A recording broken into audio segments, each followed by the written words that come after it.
Rapido rate card కెప్టెన్లు తమ సమస్యల్ని పరిష్కరించాలని సోమవారం లార్జ్ సెంటర్ అంబేద్కర్ విగ్రహం వద్ద శాంతియుత నిరసన కార్యక్రమాన్ని నిర్వహించారు. కెప్టెన్లు శివ, రవికిషోర్ రెడ్డి, తిరుపతిరావు, అర్నాథ్, జానీ బాషా, గోవిందు, సయ్యద్ ఖాజా పాల్గొని సిఐటియు నాయకులు ముత్యాలరావుతో కలిసి మాట్లాడారు. ర్యాపిడో యాప్ లో ఉన్న బైక్ ఆర్డర్ పై మినిమం ₹30 ఇవ్వాలని, బైక్ లైట్ ఆర్డర్లు తొలగించాలని డిమాండ్ చేశారు. బైక్ ఆర్డర్ పై అమౌంట్ చూపించాలని డిమాండ్ చేశారు. ర్యాపిడో కార్మికుల సమస్యలను ర్యాపిడో నిరంకుశ వైఖరి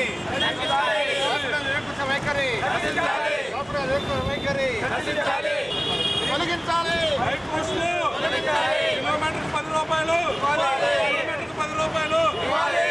పరిష్కరించాలి ర్యాపిడో కార్మికుల సమస్యలను.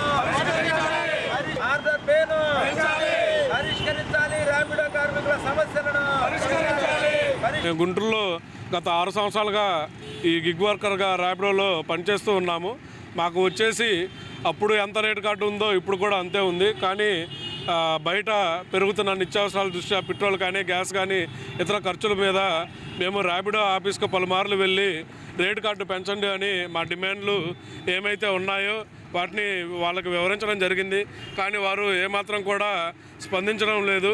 మా యాప్ రన్ చేయడం వల్ల మీరు ఉపాధి పొందుతున్నారు అని వేరే ద్వందార్థాలతో చేస్తున్నారు. కానీ మాకు ఈరోజు ఎప్పుడైతే 5-6 సంవత్సరాల క్రితం ఏదైతే సంపాదన ఉందో ఈరోజు కూడా అదే సంపాదన ఉంది. కానీ వారి ఆదాయాలు మాత్రం కోట్లల్లో ఈరోజు గిగ్ వర్కర్ల మీద సంపాదిస్తూ ఉన్నారు. ₹9, ₹10 ఉన్న ఏదైతే రోజువారీ సబ్స్క్రిప్షన్ ప్లాన్ ఉందో వాటిని ఈరోజు 16% కమిషన్ ప్లస్ కస్టమర్ దగ్గర తీసుకుంటున్నామని చెప్పి మా రైడర్లకు అంతుపట్టిన విధంగా GST ప్రతి రైడుకు ఒక ₹4 అనేది టోటల్గా ఒక ₹100 సంపాదనలో ₹20 వాళ్ళు తీసుకోవడం అనేది జరుగుతుంది. సబ్స్క్రిప్షన్ ప్లాన్లు కూడా మేము తగ్గించమని డిమాండ్ చేస్తున్నాం. ₹9 ఉండే ప్లాన్ని ఈరోజు ₹230 దాకా ఒక యాప్ వాడాలంటే దేశంలో ఏ కామర్స్ ప్లాట్ఫామ్లో లేని విధంగా వీరు అనేది పెంచడం జరుగుతుంది. మా డిమాండ్లు వచ్చేసి ప్రధానంగా ఏదైతే ఒక కస్టమర్కి అనితర సాధ్యం కాని రోడ్లు లేని మెరుపు వేగంతో ఆటో, కార్, వేరే ఏ ఇతర సాధనాలు కూడా చేరలేని గమ్యానికి కూడా మేము బైక్ని అతి సులభంగా, అతి వేగంగా, అతి చౌకగా మరీ 10 కిలోమీటర్లకు కూడా ₹30-35 మేము చేరవేస్తున్నాం. వీళ్ళు కామర్స్ సంస్థల్లో యూబర్, ఓలా వీరి ప్రత్యర్థులతో పోటీకి మమ్మల్ని బలి చేస్తున్నారు. ₹5 మేము తీసుకెళ్తామని, ₹4 మేము చేరవేస్తామని, కనీసం రైడర్కి హెల్మెట్, టీషర్ట్ ఇవ్వకుండా బైక్ పెట్రోల్ అనేది వారు ప్రొవైడ్ చేసేవాళ్ళు ఫస్ట్లో. అలాంటిది ఈరోజు రైడర్ల సంఖ్య పెరగడంతో ఇవన్నీ కూడా మేమే భరిస్తూ బండి మాది, పెట్రోల్ మాది, మా ఖర్చుతో కూడా ₹3, ₹2 ఇది సాధ్యం కానిది. రైడర్లకు కూడా ఎటువంటి సేఫ్టీ కూడా లేదు దీంట్లో. వాళ్ళు ఏమాత్రం కనీసం మినిమం రెస్పాన్సిబిలిటీ కస్టమర్ల దగ్గర నుంచి ఏదైనా నైట్ టైము ఇబ్బందులు తలెత్తినా కూడా వారు అనేది ఫేస్ చేయడం లేదు. ముఖ్యంగా ఒక ఆర్డర్ పడేటప్పుడు ఒక లొకేషన్ చూపించడు, ఎంత అమౌంట్ అనేది ఇందులో చూపించడం లేదు. జొమాటో, స్విగ్గీ, ఇన్స్టామార్ట్, బ్లింకిట్ వేరే ఏదైతే ఉన్నాయో ఏది కూడా దేంట్లో అయినా కూడా ఆర్డర్ పడేటప్పుడు అమౌంట్ చూపిస్తాడు. మనకి అది నచ్చి ఇష్టమైతే వెళ్తాం. కానీ ఈ ర్యాపిడోలో ప్రధాన సమస్య ఆర్డర్ పడేటప్పుడు అమౌంట్ అనేది చూపించడు. మేము ఒక రైడర్ని కస్టమర్ని ఎక్కించుకొని దించిన తర్వాత ఎంత అనేది మేము తీసుకోగలం. కస్టమర్ ఫోన్లో అక్కొని మేము అమౌంట్ చూపించలేము. అతను అడిగితే అతను చూపించడు. ₹70 కూడా అతను 50 అని అబద్ధం చెప్పి ఇచ్చే పరిస్థితులు ఉన్నాయి.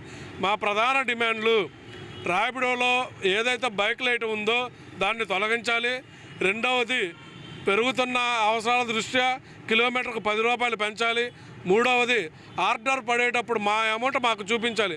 ఒక యాప్ కనిపెట్టినప్పుడు అది ప్రధాన ఫస్ట్ షో చేయాల్సింది యాప్ డెవలప్మెంట్లో ప్రధాన పార్ట్ అది. ఇవి మా డిమాండ్లు.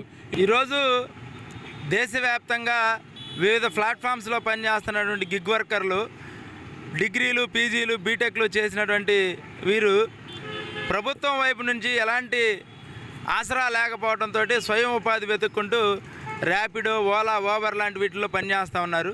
ప్రభుత్వం వైపు నుంచి వీళ్ళకి ఎటువంటి సహాయం లేదు. అదేవిధంగా కంపెనీకి సంబంధించి కూడా వాళ్ళు అడుగుతున్నవి న్యాయంగా వాళ్ళు రైడ్ పడ్డప్పుడు ఎంత అమౌంట్ వస్తుంది అనేది చూపించాలి అని చెప్పేసి అడుగుతున్నారు. కానీ కంపెనీ వాడు మాత్రం కస్టమర్ దగ్గర ఎంత తీసుకున్నాడో తెలియదు. ర్యాపిడో వర్కర్స్ దగ్గర మాత్రం కమిషన్ల పేరుతోటి వందలాది రూపాయలు కొల్లగొడతా ఉన్నారు. ఈరోజు వాళ్ళు అడుగుతుంది ఏదైతే ఆర్డర్ పడుతుందో దానికి ఎంత పే చేయాల్సి వస్తుందో ఆ వివరాలు చూపించాలని చెప్పేసి అనేది అడుగుతున్నారు. వీటితో పాటుగా కనీసం కిలోమీటర్కి 10 రూపాయలు ఇవ్వాలని చెప్పేసి అని అడుగుతూ ఉన్నారు. ఇవి న్యాయమైన డిమాండ్లు. ఈ ర్యాపిడోకి సంబంధించి లేదంటే ఇతర ప్లాట్ఫామ్స్కి సంబంధించి వాళ్ళ ఆఫీస్ ఎక్కడ ఉండదో తెలియదు, యజమాని ఎవరో తెలియదు. అందుకనే వీరికి ఏదన్నా అయినా సరే ప్రమాదం జరిగినా పట్టించుకునే పరిస్థితి లేదు. ప్రభుత్వం కూడా వెంటనే ర్యాపిడో ఈ గిగ్ వర్కర్లు ఎవరైతే ఉన్నారో ర్యాపిడో ఇతర ప్లాట్ఫామ్స్లో పనిచేస్తున్న వారికి రక్షణ కల్పించేదానికి చర్యలు తీసుకోవాలి. ఇటీవల కేంద్ర ప్రభుత్వం తెచ్చినటువంటి లేబర్ కోడ్స్లో వీరికి పిఎఫ్ ఈఎస్ఐ సదుపాయం కల్పిస్తామని చెప్పారు. వీరికి యజమాని ఎవరో తెలియకుండా ఏ విధంగా సౌకర్యాలు కల్పిస్తారని చెప్పేసి అనేది మేము ప్రభుత్వాన్ని ప్రశ్నిస్తా ఉన్నాం. వెంటనే కేంద్ర రాష్ట్ర ప్రభుత్వాలు దీని మీద సమగ్రమైనటువంటి ప్రణాళికను రూపొందించి వారికి రక్షణ కల్పించాలి.